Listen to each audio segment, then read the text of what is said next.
And what do you do when a dog gets into bed with you on a first date? Did that ever happen to you? You're lying. Of the season,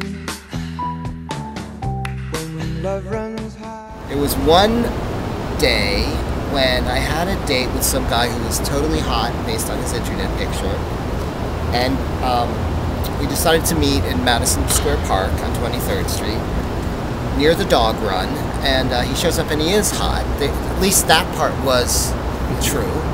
But he had with him a Portuguese water dog, the same kind of dog that the Obamas have. Sat with me on a bench like this one, except that he had the dog between us, and the entire conversation was directed at the dog. He seemed to be talking to the dog entirely and not to me.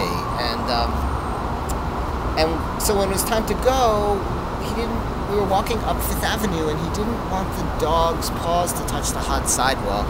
And he left the dog in my arms while he went into a deli to get them some lunch, not me. Let's get a column out of this. And so actually I did. I wrote a column on, wrote a Times column on people bringing their dogs on dates, which is a lot more common than you think. Well, and then what do you do when a dog gets into bed with you on a first date? Did that ever happen to you? You're lying. I had a cat. I once got into bed with a guy in California who was house sitting for a dog, and